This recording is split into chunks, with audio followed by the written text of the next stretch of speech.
Durante la Segunda Guerra Mundial, más de 10.000 españoles han participado activamente en la liberación de Francia, encuadrados en la agrupación de guerrilleros españoles y en otras organizaciones de la resistencia.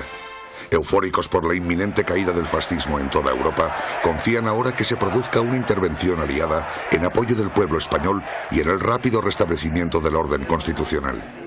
Organizados por el Partido Comunista, los maquis españoles se movilizan y concentran sus fuerzas cerca de la frontera con la intención de participar en la liberación de su propio país. Y en octubre de 1944, un contingente de 4.000 hombres se introduce en España por el Valle de Arán.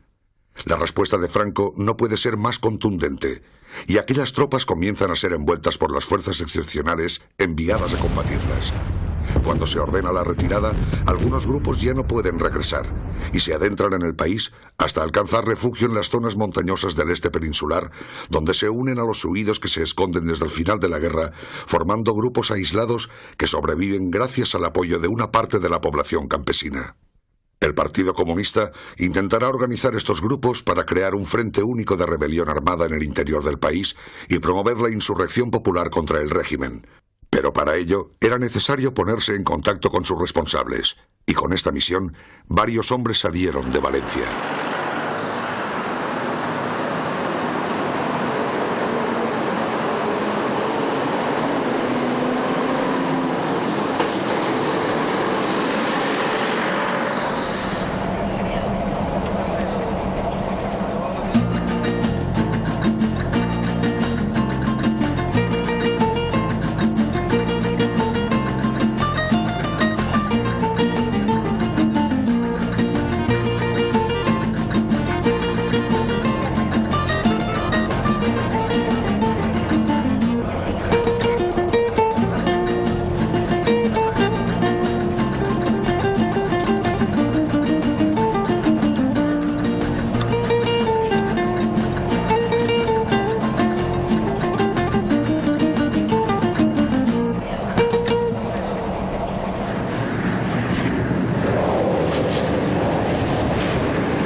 Vicente Galarza Santana, Andrés, nacido en Buñol, provincia de Valencia, 28 años. En abril de 1946 fue enviado por el Comité Central del Partido Comunista en Madrid para organizar las partidas de guerrilleros en la región levantina. Unos meses más tarde, cogía un tren en esta estación con destino a Valencia, convertido en el máximo responsable de la agrupación guerrillera de Levante. Andrés venía de mantener una reunión secreta en un intrincado punto de la Sierra de Jabalambre, una cueva de inverosímil acceso situada en un cortado sobre el río Regajo, en Camarena de la Sierra. En esta y en otras reuniones mantenidas participaron también otros cualificados dirigentes del partido, hombres largamente curtidos en la lucha y preparados para el mando. Ángel Fuertes Vidosa, Antonio. Cruzó la frontera durante las incursiones pirenaicas, consiguiendo llegar hasta Zaragoza, donde reorganizó el Partido Comunista en la clandestinidad. Después recibió orden de trasladarse a Valencia para crear la agrupación guerrillera de Levante, a semejanza de las que ya operaban en otras regiones de España. Francisco Corredor Serrano, Pepito el Gafas. Había sido capitán del Servicio de Información durante la Guerra Civil. Como jefe de la guerrilla urbana, llevó a cabo numerosas acciones en la ciudad de Valencia con el fin de recaudar fondos para subvencionar la lucha armada. Luego fue incorporado como asesor militar a la guerrilla del Monte en compañía de Grande. Florián García Velasco, Grande. Formaba parte del Comité Regional del Partido Comunista en calidad de secretario de propaganda. Fue enviado como responsable político a la montaña después de verse involucrado en un enfrentamiento en el que fue identificado por la Guardia Civil. Con la llegada al monte de Pepito el Gafas como responsable militar y de Grande como responsable político, el Partido Comunista había dado un gran paso para organizar la resistencia armada, pues conseguía regularizar el contacto con los grupos dispersos de la región para dar a conocer su línea política y aplicarla en las condiciones concretas de la montaña. En principio, cuando nosotros nos incorporamos, particularmente yo, a mí el partido me dijo que iba allí una temporada para ayudar políticamente allí, allí a los guerrilleros. Pero claro, como la situación fue poniéndose cada vez más difícil, pues consideraron que era preciso que yo me quedara allí. Pero yo, que nunca he sido partidario de, que siempre he sido, me ha gustado la ciudad, porque he nacido en un pueblo y enseguida a los 14 años me marché a Madrid, pues para mí eso del monte fue obligado por las circunstancias, pero que no era mi forma de pensar. A mí me gustaba más otro trabajo, no el trabajo ese. En el transcurso de estas reuniones se estructuró la agrupación guerrillera de Levante y se le dio forma organizativa y territorial, a modo de un verdadero ejército, incluyendo un Estado Mayor, una escala de mandos y una disciplina castrense. Se acordó poner en marcha un plan de acciones que incluía sabotajes y siembra de propaganda y que tenía como objetivo exaltar entre la población el sentimiento antifascista y sembrar la confusión entre aquellos que se habían instalado con alguna comodidad en el nuevo orden establecido por la Falange. Y vencer la desconfianza de los campesinos se convirtió en el primer reto al que hubieron de enfrentarse. Había un hombre al otro lado de la sierra, aquella tarde, pues aquí antes se echaba carbón y le llamaban el tío Cayo. Y yo iba trabajando en el monte picando. Y yo, claro, cuando ya era hora de venir, pues cogí mi americana y acá. Pero al llegar a coger la senda que baja por ahí por Fraile, te ve uno que corría para abajo. Digo, cabrón, si aquel parece el tío Cayo. Digo, y me ha dicho a mí que se quedaba, ¿qué le había pasado? Y aunque eché a correr, lo cogí, lo alcancé. Y digo, pues no me ha dicho que se quedaba usted. Calla, José. Dice, que aún me tiemblan las piernas. Digo, ¿qué le ha pasado? Dice, nada más irte tú, dice, ha venido un tío con un fusil. Dice, y ya me he grisado. Dice que estaba en el Comenal Valero, que me hacía falta que bajara. Y dice, pero yo, tan pronto se ha ido él, le ha apagado la carbonera. Y yo, pues saca la carbonera, pero yo me voy a mi casa. La necesidad de mantener un aprovisionamiento regular en la zona de actuación asignada hacía necesario mantener puntos de apoyo que garantizasen el suministro de las bases y también a lo largo de los desplazamientos.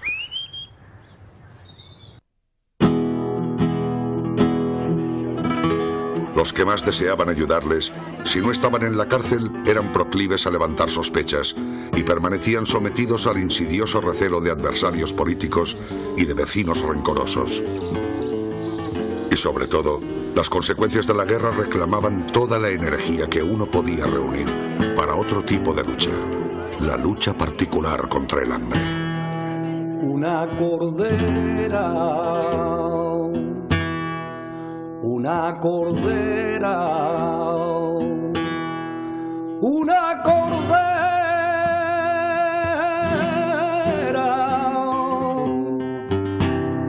que de tanto acariciarla,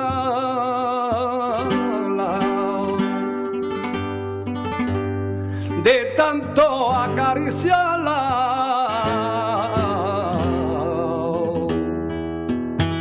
se volvió fiera.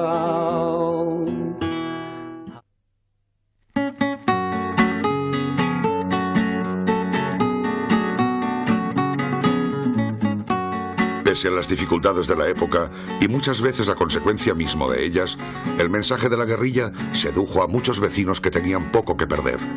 Con él regresaba el viejo anhelo de la reforma agraria y de las transformaciones sociales en las arcaicas estructuras de un campo eternamente sumiso y doblegado.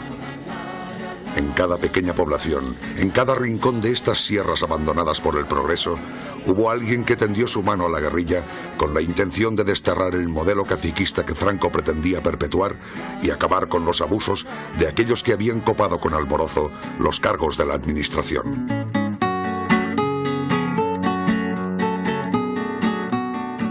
Nosotros tenemos punto de apoyo, mucho punto de apoyo, incluso aquí en Valencia había quien llevaba hasta la insignia de AGL, Agrupación Guerrillera de Levante.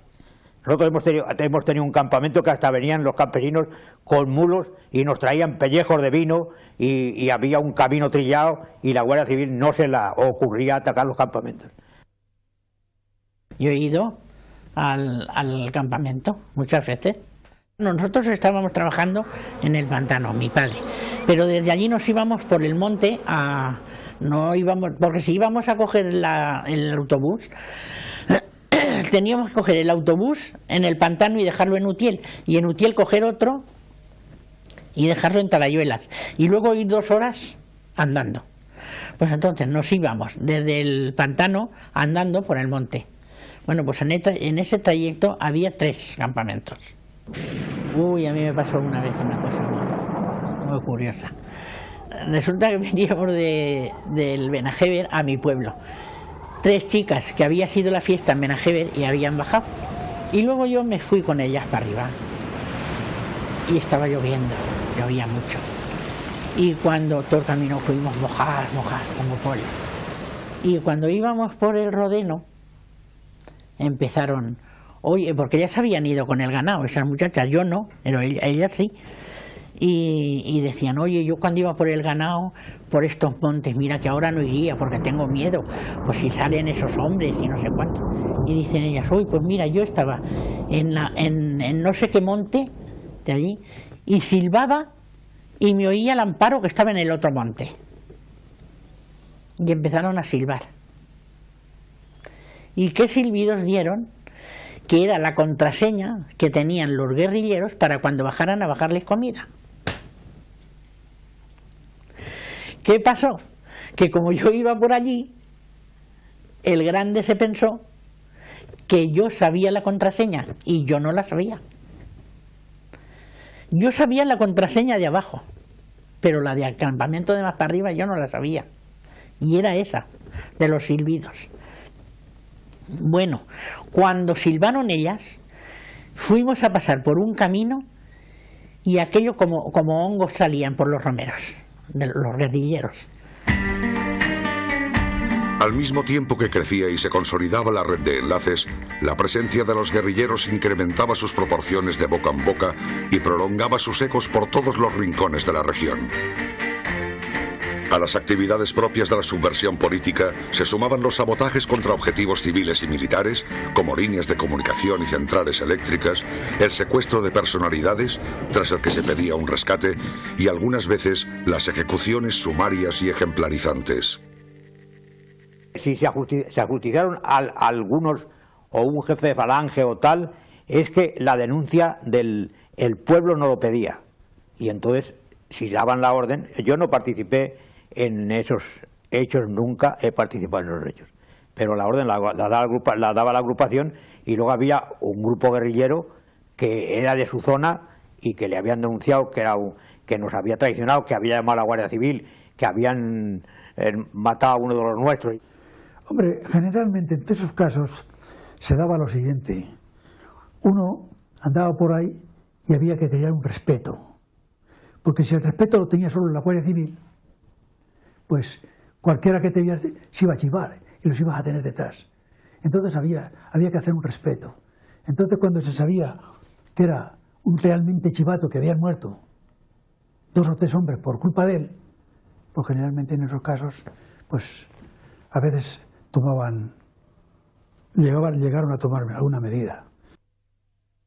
El asalto al tren que llevaba la paga de los funcionarios de Teruel en el apeadero de Caudé proporcionó buena parte de la financiación necesaria para el mantenimiento de la guerrilla, junto al dinero obtenido en los rescates y el que llegaba de la organización en Francia. Se creó una escuela técnica de capacitación para guerrilleros y comenzó a publicarse un boletín de combate que llegó a distribuir 5.000 ejemplares. Nosotros fundamos un periódico que se llamaba El Guerrillero, y nosotros teníamos clases de cultura general y de estrategia y de táctica, pero también de cultura general. El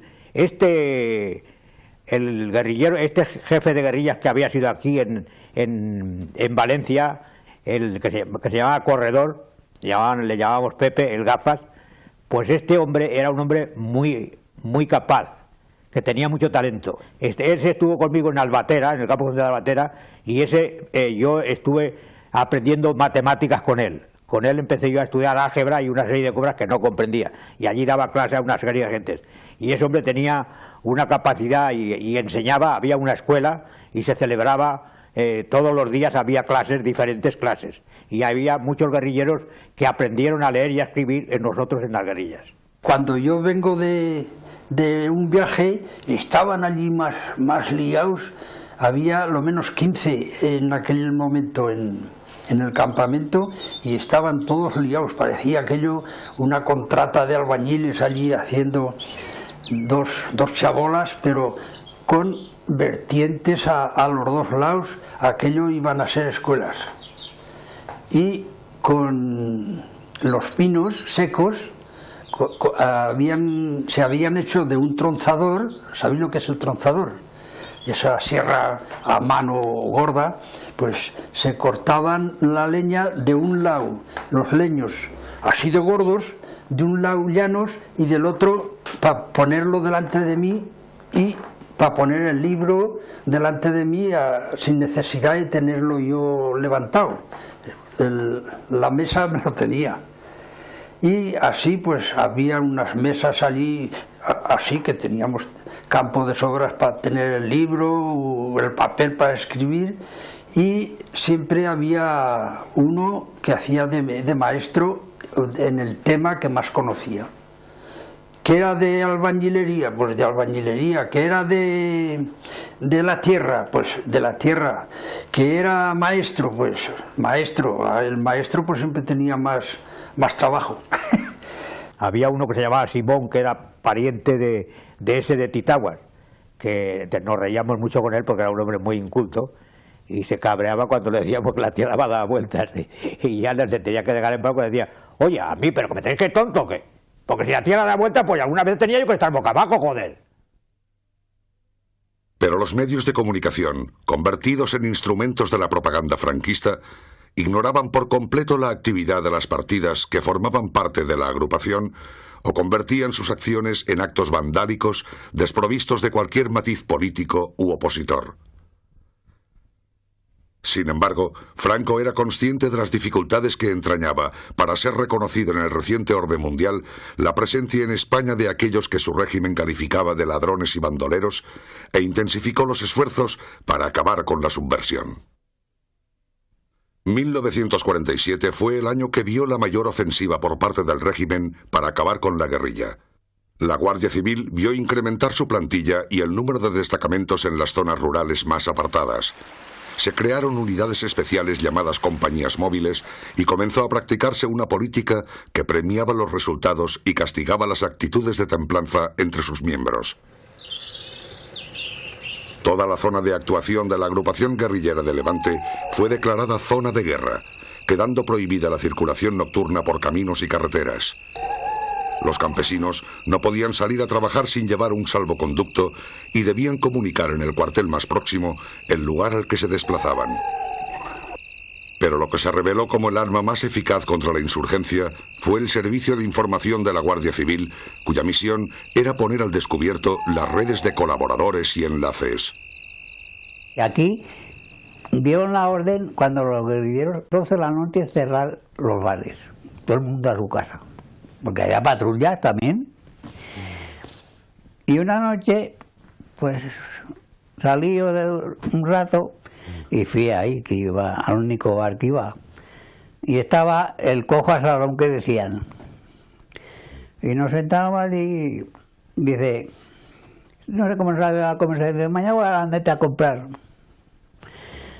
que eran vísperas de San Antonio, de las fiestas de aquí. Dice, pues yo también voy a comprarme una americana. Bueno, pues. Y claro, entonces ya yo aquel día digo, malo, porque yo fui a comprarme una americana, pero él llevaba una burra con el serón y la llenó de todo, latas de conserva, de estas clases, de jamones, que aún le dije, por ahí, ¿ande vas con tanto? Digo, para la fiesta de San Antonio. Pero no me dijo que era para los guerrilleros ni nada de eso. Y ya bajó un guardia civil vestido de paisano de Cañete.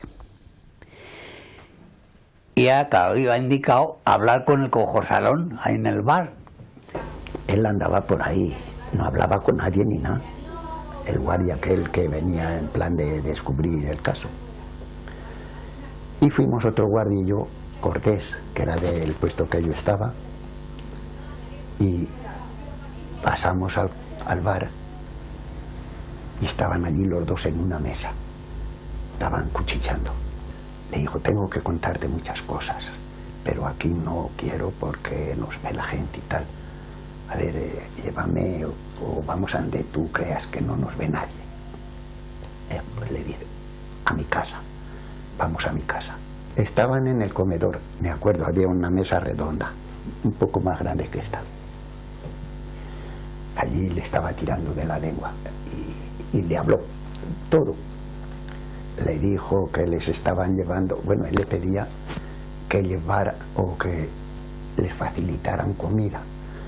Y el cojo este le decía, hombre, yo no sé, dice, porque ya les estamos llevando a otros. No sé si podremos ayudaros. Y el otro decía, el guardia, por lo que más quieras, ayúdanos, que estamos muy mal. Le contó muchas cosas. Al llegar ahí, el guardia se echa mano, que llevaba la pistola así metida detrás. Le dice, no te muevas, que te acribillo a tiros.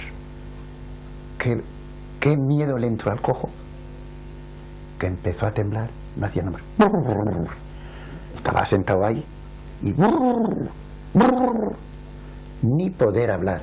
Cuando vio que no le hablaba, pues se levanta el tío, el guardia, tenía allí la garrotilla aquella y se le iba a pegarle en la espalda. Estaba sentado y ¡plah! Lo levantó, lo tenía aguantado así con una mano y con la otra le pegaba en las espaldas, hasta que cayó al suelo. Pero entonces ya nos dijo, mira, me he quedado con, no sé si 9 o 11, se quedó de cabeza de los que estaban complicados con los bandoleros.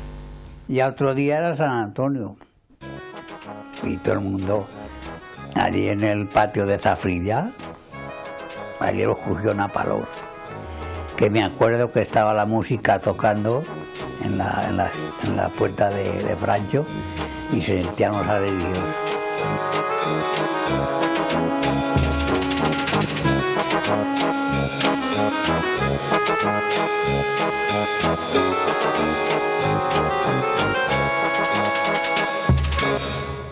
Si te cuento lo que le hicieron a mi padre en el cuartel de la Guardia Civil de allí, de la colonia de Benajeve, muchas palizas, y a mi madre también, muchas palizas, y a todas las mujeres que cogieron, muchas, y clavaron en una tabla clavos y cruzaron la tabla, ¿no? Y luego la pusieron de frente y a mi padre lo cogieron y ven a tirarlo en la tabla de los clavos. A otros les pincharon en las uñas, a otros cada uno. Mira, había una brigada de Chiva, que yo no conozco a nadie de Chiva, pero ahí en Chiva, a una brigada entera de hombres que trabajaban en el pantano, los cogieron.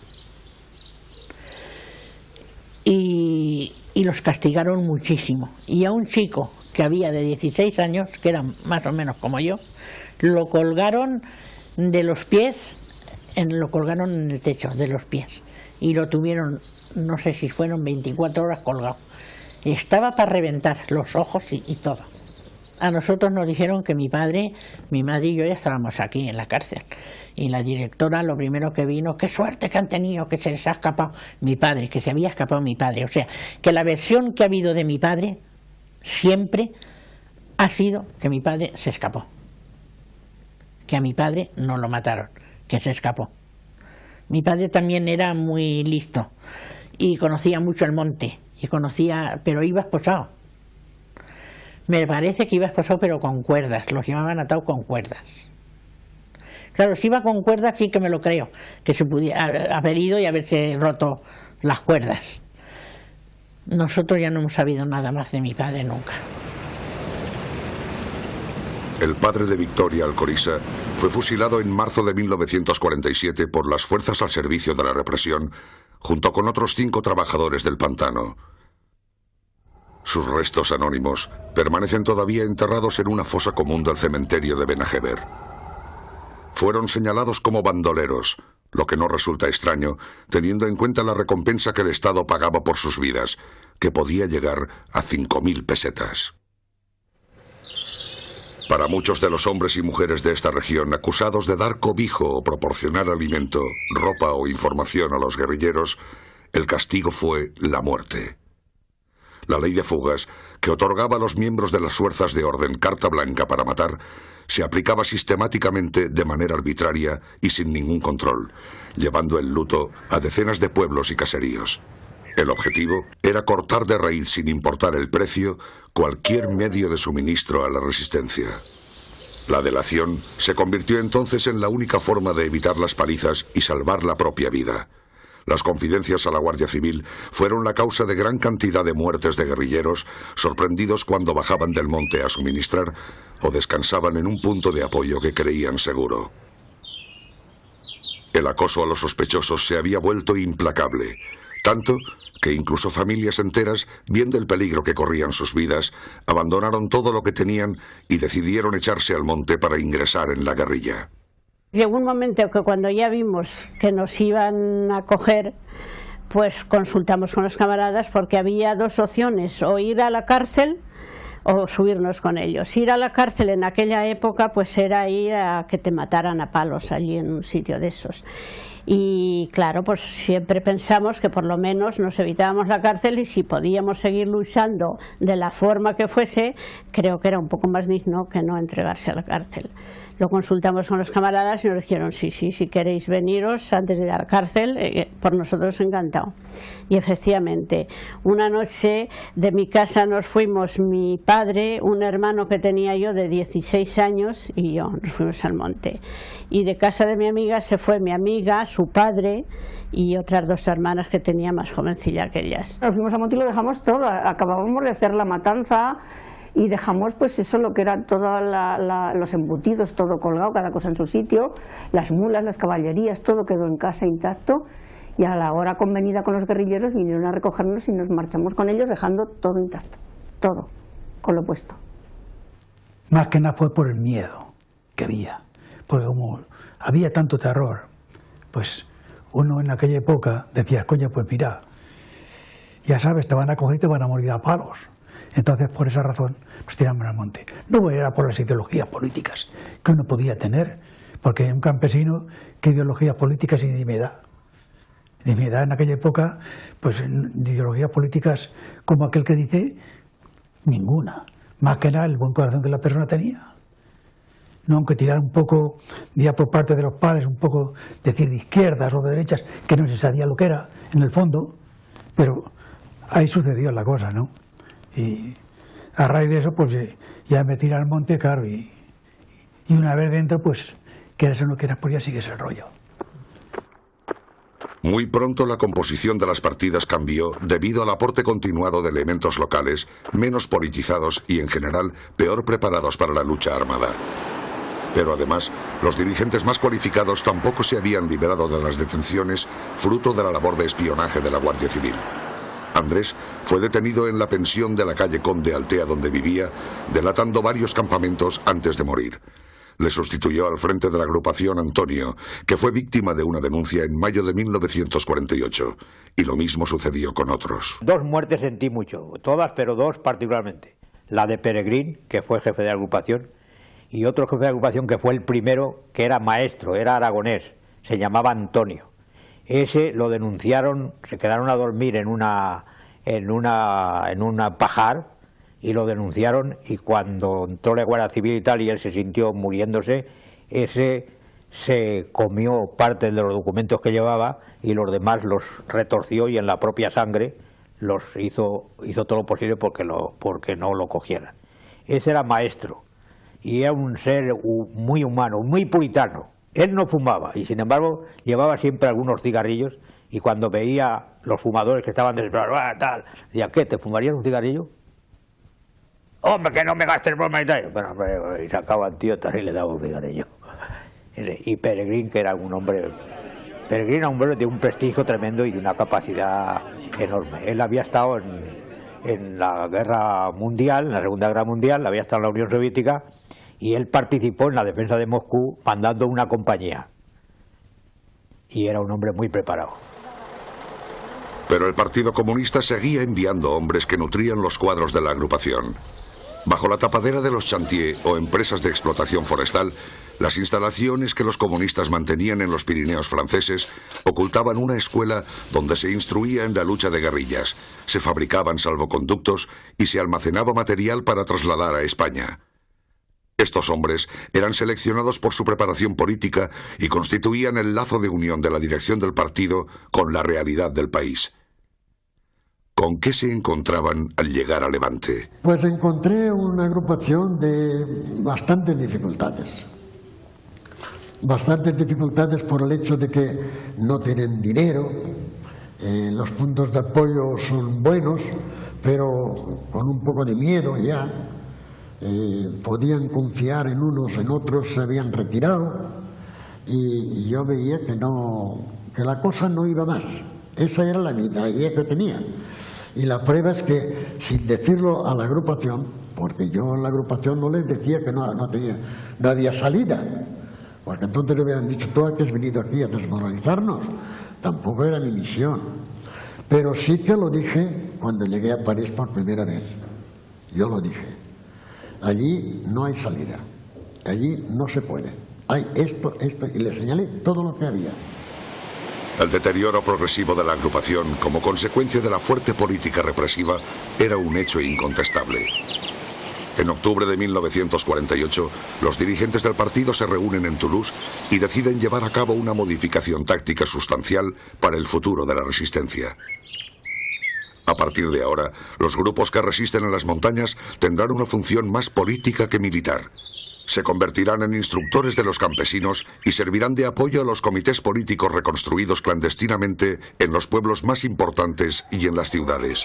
Además, los guerrilleros deberán renunciar a cualquier tipo de acción armada. El partido no estaba de acuerdo en las operaciones militares, no estaba de acuerdo. Que un guardia civil es una persona. Y conocíamos en la agrupación guerrillera de Levante de guardias civiles que iban con una manta al hombro, con albarcas por la montaña, durmiendo debajo del pino, y yo les decía a los compañeros, ¿vosotros creéis que si esos guardias civiles tuvieran un oficio, tuvieran un empleo, dejarían la mujer y los hijos en casa y estarían durmiendo ahí, peligro de que uno de vosotros le pegue un tiro? No estarían, y están ahí por fuerza porque la situación les lleva a ser guardias civiles como sea. Todo eso lo hablaba yo con ellos. Y claro, pero yo llegué a un momento que les dije, no confundirme, no confundirme. Yo soy una persona de izquierda, yo soy militante del partido, yo estoy dispuesto a luchar al lado del pueblo español. Pero no creerse que por el hecho de que yo os hablo así, que yo pues me he cambiado la chaqueta, no es verdad. Pero también es verdad que había guardias civiles que cuando iban por una senda o decían a puntos de apoyo, yo iré cantando, yo iré el último, yo iré cantando, con el fusil al hombro, pero yo no tiro. Todas esas cosas lo sabíamos. Entonces, lo que teníamos que tratar es a poco a poco ganarnos la confianza del pueblo que nos rodeaba a nosotros. Eso ha sido mi misión, ninguna más. Por llanuras y montañas, guerrilleros libres van, los mejores luchadores del campo y de la ciudad. Para los hombres del monte, el cambio de táctica suponía pasar a un segundo plano en las prioridades del partido que los había alentado. Pero además, la realidad que vivía la agrupación cada día no hacía posible otra misión que no fuese la de la propia supervivencia. Perseguidos hasta la obsesión por el aparato del régimen y abandonados por la población campesina, cada vez más escasa y más reacia a ayudarles, aquellos hombres, con tantos años en el monte, difícilmente hubieran podido integrarse en una sociedad que los había proscrito. Y prácticamente fueron condenados al olvido. Sin unos objetivos claros que cumplir, muy pronto cundió el desaliento. Numerosos guerrilleros desertaron con el afán de salvar la vida. Algunos incluso se pusieron al servicio de la Guardia Civil y traicionaron a los que habían sido sus compañeros. A consecuencia de ello, grupos enteros fueron sorprendidos en sus bases y suprimidos. Y yo llegué allí, el campamento ese estaba sobre las faldas de Alparta Bajo del Barracín, el límite de Cuenca con Teruel, estaba el campamento ese, y llego ya y habían marchado, había 2 hermanos que eran de la parte del cuerpo de un pueblecito de esos. Y no sé si fue uno de ellos o los 2 desertaron. Y el campamento continuó en el mismo sitio. Y en eso llego yo al sitio, me explican más que nada los compañeros lo que había pasado, no el responsable. Y entonces yo le dije al compañero, digo, oye, al que era responsable, ¿por qué no nos marchamos de aquí? Si han marchado 2 hombres, ¿qué hacemos aquí? Y él me contesta y dice, no pasa nada. Hace 2 días ya esto no pasa nada. Bueno, no pasa nada, pero la mañana siguiente sí pasó, que vinieron al Alto Campamento. Entonces, ¿qué pasa ahí? Pues son imprudencias, son medidas de seguridad. Si un hombre se ha marchado, por de mucha confianza que sea, no se sabe con qué fin se ha ido, porque ha desertado. O se va para no querer saber nada de la lucha, marcharse ni de una parte ni de otra, esconderse por ahí, o a ver si puede cruzar a Francia, o se va a chivarse la Guardia Civil. No se sabe. Claro, ahí lo que demuestra que fue la chivarse la Guardia Civil y asaltaron el campamento. Con el fin de atajar las deserciones, los responsables dictaron severas normas que incluían la eliminación física. La desconfianza y la incertidumbre hicieron presa en el ánimo de muchos guerrilleros. Algunos grupos o individuos más débilmente vinculados con la agrupación se dedicaron a robar y a violentar a los campesinos para poder mantenerse, con lo cual traicionaban el espíritu que habían tenido por bandera. Al ser menos, pues claro, había más posibilidades de mantener. Ahora, tanta gente en el monte, con poco punto de apoyo, pocos medios económicos, si tenían que vivir a base de golpes, pues claro, eso tampoco no era muy justo. Es decir, que eso no iba, eso de coger una oveja o pedir dinero o obligar a que les den de comer, eso no crea mentalidad favorable.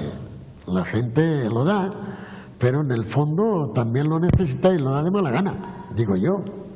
En la lucha general, los menos politizados eran los que eran más duros porque no comprendían bien, ¿comprendes?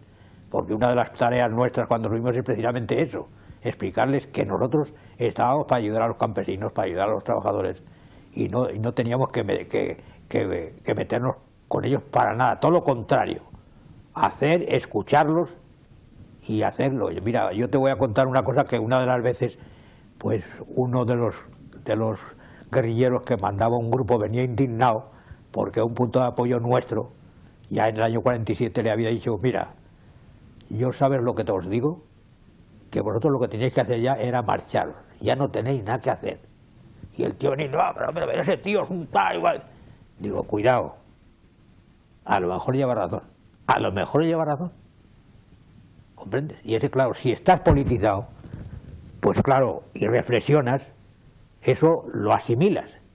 Pero el tío que está poco politizado y está poco preparado, pues claro, tiene esa cosa de no ver más allá de sus narices, y claro, y es más duro y comete algunos atropellos, y eso no se puede negar que también se han cometido atropellos, claro está. En la agrupación guerrilla de Levante Aragón, a partir del 47 no tenía que venir nadie de Francia, nadie. Aquí mantenerse y en la medida de lo posible evacuar lo más pronto posible. Eso tenía que haber sido una dirección, una orientación justa de partido, pero no lo otro, porque lo otro era mandar gente que la matara. Bueno, en el sentido que lo digo yo hoy, ¿no? En aquel momento yo no lo comprendía, si no a lo mejor lo hubiera dicho. Pero yo lo que no comprendo es que en la agrupación guerrilla de Levante Aragón, porque estando en Francia yo, en esa empresa que antes les decía, ya había los exguerrilleros de La Coruña, de Andalucía, del País Vasco, de Asturias, regresaban a Francia como podían. Y entonces, en el 47, Cuando ellos regresaban a Francia, nosotros en el 47 veníamos a la agrupación guerrilla de Levante Aragón. La agrupación guerrilla de Levante Aragón tenía que hacer la guerra a toda España, pero eso era una tontería. ¿En qué cabeza cabe? En 1949, nuevos camaradas han venido de Francia. Son cuadros experimentados, escogidos por su cualificación política, para realizar una profunda reforma de la agrupación en consonancia con las nuevas directrices programadas desde Toulouse. La agrupación guerrillera de Levante se convierte en el Comité Regional de la Resistencia. En cuanto a la población civil, se crean los denominados Consejos de la Resistencia, que intentan agrupar bajo su control a todos los sectores de la población contrarios al régimen y cuyos cargos se designan entre los nuevos afiliados que no están fichados por las fuerzas represoras. Sin sospechar que son estrechamente vigilados por la Guardia Civil, los nuevos miembros del Comité Regional de Levante y su Estado Mayor realizan sus labores de instrucción en el campamento de Cerro Moreno, en el término de Santa Cruz de Moya.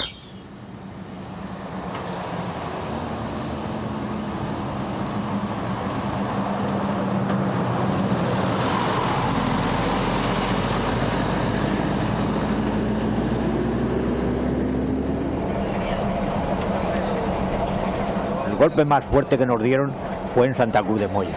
Y es que hay una cosa, los que venían de Francia a incorporarse a la guerrilla de Levante, pues eran hombres que tenían un concepto, a mi juicio, equivocado de lo que era la resistencia en España, porque habían participado en la resistencia en Francia, y era muy diferente.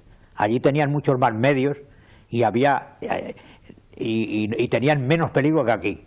Y los grupos que pasaban de allí, como venían bien armados, pues se pensaban que nada, que llegar allí con las armas que tenían no había cuidado.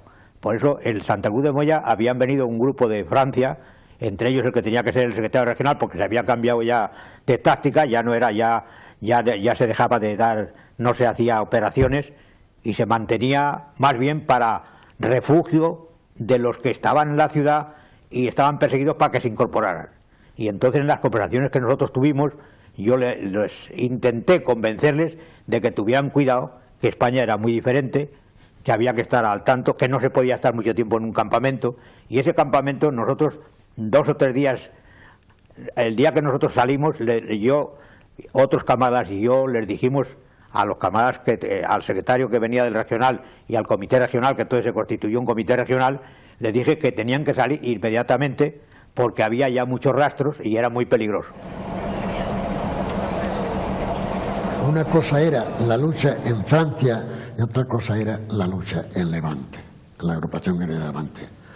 En Francia tú tenías los gendarmes, que muchos gendarmes sabían que tú eras un resistente y no te decían nada. Pero ahí, ¿qué pasa? Que Francia estaba invadida por los extranjeros, por los alemanes. Entonces había un rechazo a la fuerza extranjera, a los alemanes que les querían invadir. Entonces cualquiera que defendía a la Francia, pues estaba bien visto por el pueblo y tenías un apoyo total. Pero aquí no era eso. Aquí para cualquier paso que dabas tenías que premeditarlo y era muy difícil. Día 6 de noviembre del año 49, pues vino la orden de que me presentara en la comandancia, en Arrancapinos, a las 9 de la mañana, pertrechado en todo el armamento y tal. Y así lo hice. Y nos montaron en unos camiones. A todas estas no sabíamos ni dónde íbamos ni nada. Y llegamos sobre las 6 y media a un monte precisamente frente al campamento. Y a las 7 de la mañana oímos frente a nosotros, o sea, por la parte, digamos, la dirección a la Alameda, dirección a la parte de los que venían de Teruel, oímos unos tiros. Y esos tiros fueron precisamente a uno de los bandoleros que estaba haciendo sus necesidades. Y se tropezaron con él, las fuerzas de Teruel se tropezaron con él.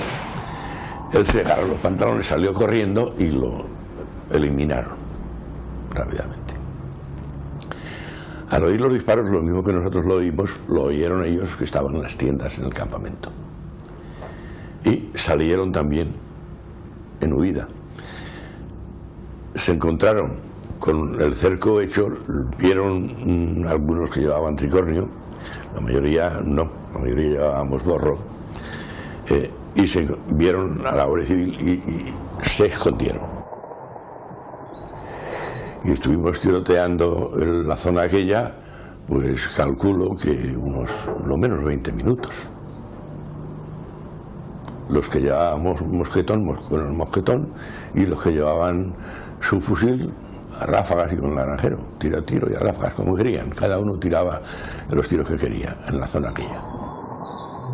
Allá sobre las 10 o así de la mañana salió uno, frente a frente, justo a donde el comandante de Montegajo nos explicaba.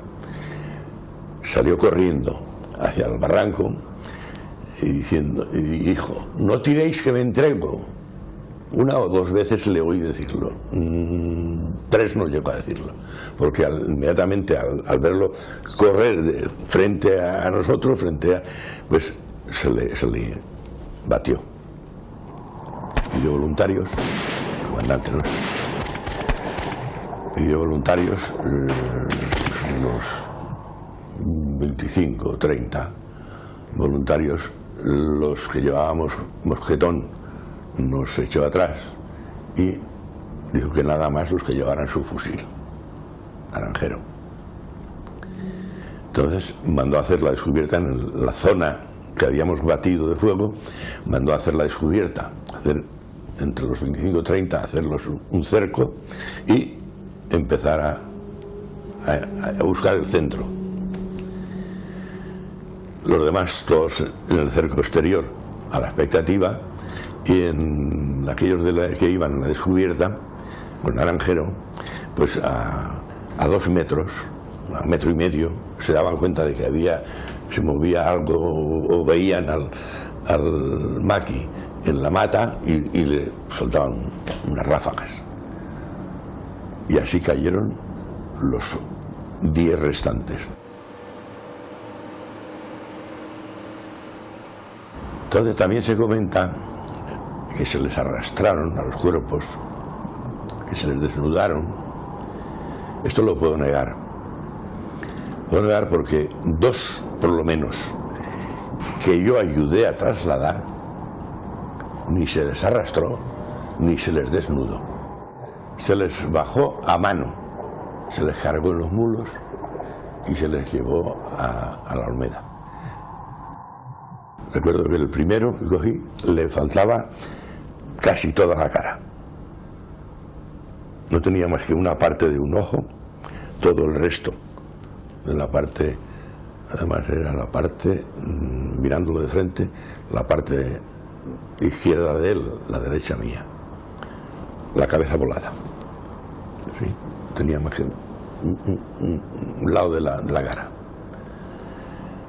Y otro, el segundo, un boquete, aproximadamente un palmo o más de ancho, aquí en la barriga, en un costado de la barriga. Se les trató humanamente, aunque luego se haya dicho lo que hayan querido decir la gente. Se les trató humanamente. Después del asalto a Cerro Moreno, la actividad de la agrupación guerrillera de Levante decayó casi por completo. Mermados por las deserciones, aislados y vencidos, los últimos guerrilleros sobrevivieron en condiciones extremas todavía 3 años más. En la primavera de 1952 llegó la Orden General de Retirada. El único grupo que pudo organizarse cruzó la frontera francesa a pie después de casi un mes de marcha. En 1953, España firmó un acuerdo de cooperación con Estados Unidos y en 1955 ingresó en la ONU. El régimen de Franco se prolongó hasta la muerte del dictador en 1975.